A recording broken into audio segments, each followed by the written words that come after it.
Madame, mademoiselle, monsieur, bonjour et bienvenue dans une nouvelle web-série où nous partons à la rencontre du professeur Dominique Lambert, physicien, philosophe, qui nous aidera à un petit peu comprendre le monde des sciences, le monde de la foi. Sont-ils réconciliables ou non? C'est ce que nous découvrirons, ainsi que d'autres thématiques, tout au long de cette nouvelle web-série. Professeur Dominique Lambert, bonjour. Bonjour. Merci d'avoir accepté notre invitation. Avec plaisir. Dans des livres que vous avez écrits, on sent que vous êtes marqué par la pensée de Georges Lemaître. Vous avez écrit Un atome d'univers, donc La vie et l'œuvre de Georges Lemaître, paru aux éditions Lessus. Qu'est-ce qui fait que vous avez été touché par la pensée de cet homme-là? Lemaître est un des tout grands scientifiques du XXe siècle. En même temps, c'est un prêtre qui fut l'ami d'Einstein. Et pour résumer un peu ses grandes contributions, qui lui ont valu d'ailleurs un certain nombre de prix, et aussi la reconnaissance de l'Agence spatiale européenne, qui a donné le nom de Georges Lemaître à un véhicule ravitailleur de la Station spatiale internationale, on pourrait dire la chose suivante. Donc, Georges Lemaître, en 1927, a été le premier qui a expliqué ce phénomène que les astronomes commençaient à découvrir dans les années 20, qui est la fuite des galaxies, qu'on appelait encore nébuleuses à l'époque, galaxies lointaines, dans toutes les directions, avec des vitesses proportionnelles à leur éloignement. Et on ne comprenait pas cette grande chorégraphie des nébuleuses dans l'espace. Et Georges Lemaître a été le premier à expliquer, en 1927, utilisant la relativité d'Einstein et faisant le lien avec les observations, en disant, dans le fond, ce ne sont pas les galaxies qui bougent, c'est plutôt l'univers qui gonfle et qui éloigne les galaxies qui sont, on pourrait dire, fixées sur l'univers. Donc, Lemaître a été le premier à expliquer ce qui deviendra, 2 ans plus tard, en 1929, la loi de Hubble. Et donc, c'est une découverte fondamentale auquel personne ne pensait. On pourrait dire que Lemaître est le premier à avoir introduit l'idée d'une historicité dans l'univers. L'univers a une histoire, il n'est pas le même autrefois que demain, et beaucoup de gens résistaient à cette idée-là. On disait il y a des histoires dans l'univers, mais il n'y a pas d'histoire de l'univers, et on pourrait dire que Lemaître est le premier à avoir vraiment introduit ce concept d'historicité avec son univers en expansion.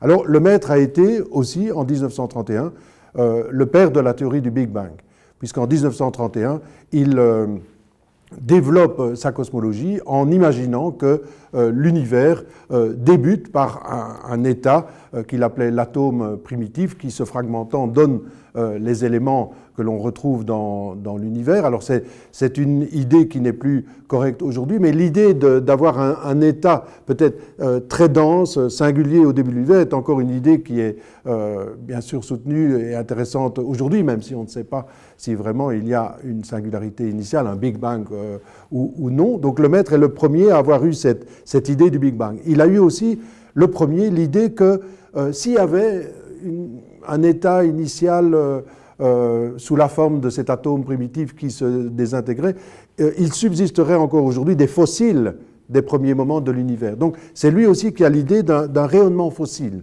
Alors il pensait que ce rayonnement fossile était, disons, avait comme nature des rayons cosmiques, donc des particules chargées à grande vitesse. Maintenant on sait que ce n'est pas ça, mais l'idée fondamentale, Lemaître vient de Lemaître. Il existe un rayonnement fossile qui nous permet de dire des choses sur le début de l'univers. Et puis Lemaître aussi a été un des pionniers de quelque chose qui est maintenant bien établi, qui est le fait que l'univers accélère aujourd'hui.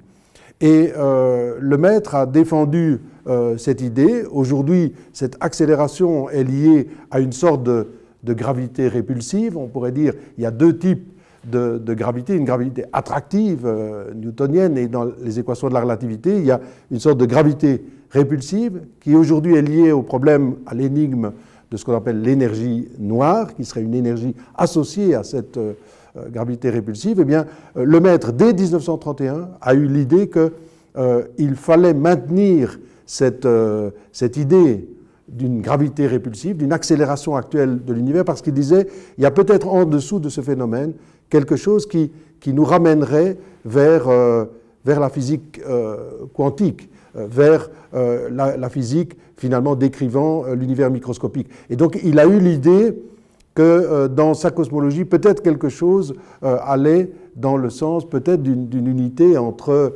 l'univers gigantesque et l'univers microscopique, sans savoir bien entendu, et nous ne pouvons pas le faire encore aujourd'hui, sans faire vraiment le lien entre ces deux théories. Donc on pourrait dire en résumé que Lemaître avait toutes les grandes intuitions de notre modèle cosmologique aujourd'hui.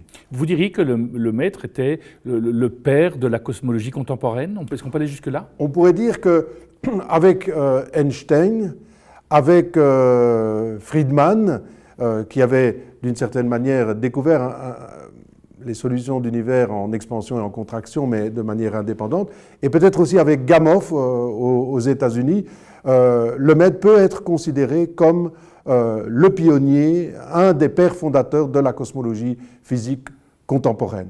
Et on peut dire que ce professeur de Louvain, qui a été peut-être pendant un certain temps méconnu parce qu'on n'avait peut-être pas toutes les preuves observationnelles pour valider son modèle, aujourd'hui est reconnu comme un des tout grands cosmologistes et le père du modèle cosmologique que nous avons aujourd'hui en astronomie et en cosmologie physique.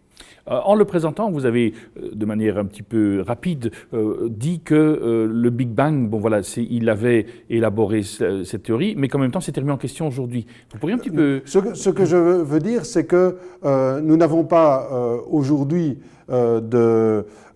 d'observation pour dire si, oui ou non, l'univers a commencé par une singularité initiale.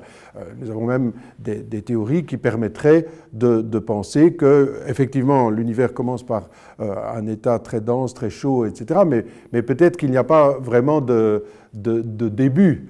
Et ce qui, évidemment, le maître en était tout à fait conscient, et cela ne lui posait pas de problème, parce que, de fait, il ne confondait pas la question d'un commencement physique avec la question de la création, auquel, bien sûr, il adhérait dans la foi, mais qu'il ne confondait pas avec une notion de commencement physique.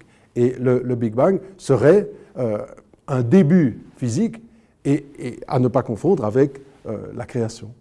On y reviendra dans un autre magazine sur le lien entre science et foi, la création, etc. Mais pour vous, vous avez le sentiment qu'un homme comme Lemaître nous a permis d'avoir une meilleure compréhension de notre monde? Bien sûr, bien sûr.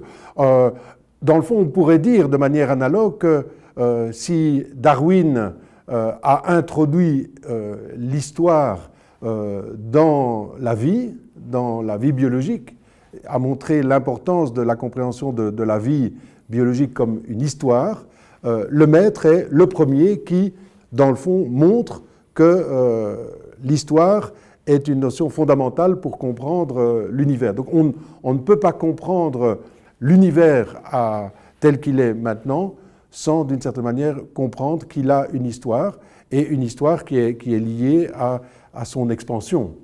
Et de fait, Lemaître, pourrait-on dire, nous a aidé à comprendre les observations qui commençaient à arriver dans les années, fin des années 10, début des années 20, et a aidé à les comprendre, parce que lui avait compris, peut-être avant beaucoup de monde, l'importance et la richesse de la théorie de la relativité générale d'Einstein. Donc de fait, on peut dire que Lemaître nous a ouvert à la compréhension de l'univers physique à grande échelle, tel que les astronomes l'observent aujourd'hui. Et en quoi est-ce que ces découvertes-là aident les êtres humains aujourd'hui dans leur quotidien, je dirais, ces découvertes-là?